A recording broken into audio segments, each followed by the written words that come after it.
भरतपुर, मथुरा, नूह, देवघर ये वो जिले हैं जिन्होंने जामताड़ा को पछाड़ दिया है। किस मामले में? साइबर ठगी के मामले में।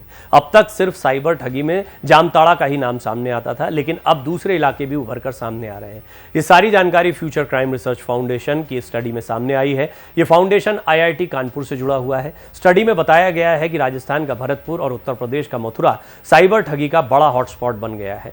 इनके बाद हरियाणा का नूह और झारखंड का देवघर जिला है। 5वें नंबर पर जामताड़ा है। इस स्टडी में साइबर क्राइम के 10 बड़े हॉटस्पॉट की लिस्ट दी गई है। इन 10 जिलों में देश के 80% से ज़्यादा साइबर क्राइम होते हैं। फाउंडेशन ने अपनी रिपोर्ट में जिन 10 जिलों की लिस्ट दी है उनमें राजस्थान, उत्तर प्रदेश, हरियाणा और झारखंड के ज़िले हैं। इनमें भरतपुर 18%, मथुरा 12%, नूह 11%, देवघर 10%, जामताड़ा 9.6%, गुरुग्राम 8.1%, अलवर 5.1%, बोकारो 2.4%, करमाटांड 2.4% और गिरिडीह 2.3 शामिल हैं।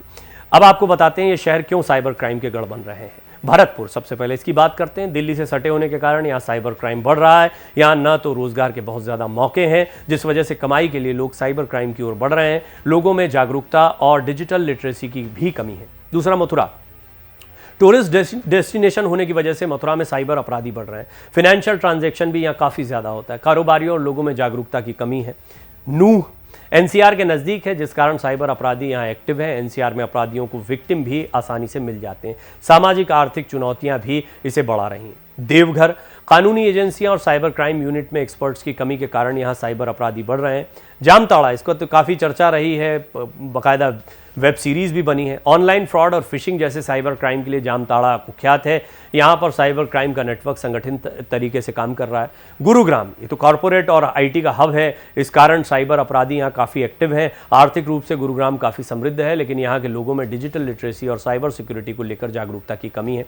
अलवर दिल्ली के पास होने के कारण साइबर क्राइम का गढ़ बन रहा है। जिले के छोटे छोटे कस्बों में जागरूकता की कमी है। बोकारो साइबर क्राइम यूनिट और कानूनी एजेंसियों के पास संसाधनों की कमी के कारण साइबर अपराधी बढ़ रहे हैं। इसके अलावा कमाई के लिए भी अपराधी साइबर ठगी का काम कर रहे हैं। इसी तरह करमाटांड, ये ऐसी जगह है जिसके आसपास के जिलों में साइबर क्राइम की गतिविधियां होती रहती हैं। इस कारण करमाटांड भी साइबर क्राइम का गढ़ बन गया। गिरिडीह झारखंड के सुदूर इलाके में बसा हुआ है। इस कारण कानूनी एजेंसियों की पहुंच काफ़ी सीमित है। इस कारण साइबर अपराधी बढ़ रहे हैं। साइबर क्राइम बढ़ने के 5 बड़े कारण हैं। ज़्यादा स्किल की ज़रूरत नहीं है। साइबर क्राइम में आने के लिए कोई बहुत ज़्यादा स्किल की ज़रूरत नहीं पड़ती। हैकिंग टूल और मैलवेयर आजकल आसानी से मौजूद हैं। KYC और वेरिफिकेशन, ऑनलाइन प्लेटफॉर्म्स में KYC और वेरिफिकेशन की प्रक्रिया ख़राब है।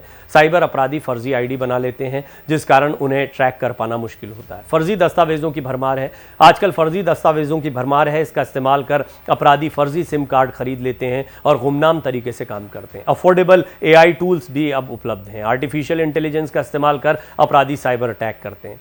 आखिर में आपको जामताड़ा की कहानी भी कुछ बता देते हैं। सीताराम मंडल बेरोजगार पिता का बेरोजगार बेटा था। 2010 में काम की तलाश में मुंबई गया। वहां उसने रेलवे स्टेशन से लेकर सड़क किनारे लगने वाले ठेलों पर काम किया। बाद में उसकी जॉब कॉल सेंटर में लग गई। यहीं से उसकी जिंदगी बदल गई। 2012 में सीताराम मंडल जामताड़ा लौट आया। यहां आकर उसने साइबर ठगी करना शुरू की। उसकी ठगी करने का तरीका भी अलग था। वो सीरीज के हिसाब से मोबाइल नंबर बनाता था और कॉल करता था। फिर लोगों से डेबिट या क्रेडिट कार्ड का नंबर पूछता था और OTP मांगता था। OTP डालते ही लोगों के अकाउंट से पैसे उसके पास आ जाते थे।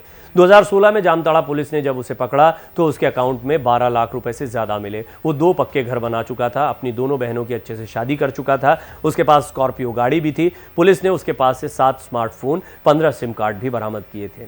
जामताड़ा के ज़्यादातर गाँव में लोगों को ठगने का खेल चलता रहा और चल रहा है। ये लोग फर्जी ID की मदद से SIM कार्ड खरीदते हैं। 2 लोग साथ में मिलकर ठगी करते हैं। एक फ़ोन कॉल करता है, दूसरा सारी डिटेल भरकर चूना लगाता है। माना जाता है कि 70 और 80 के दशक में जामताड़ा ट्रेन लूट और डकैती के लिए बदनाम था। यह साइबर ठगों का भी गढ़ तब बना जहां मोबाइल फ़ोन का चलन बढ़ा। 2004 और 2005 के बाद भारत में मोबाइल फ़ोन का चलन बढ़ गया था। इस कारण ठगी और लूट करने के लिए अपराधियों ने यह नया तरीका ढूंढा।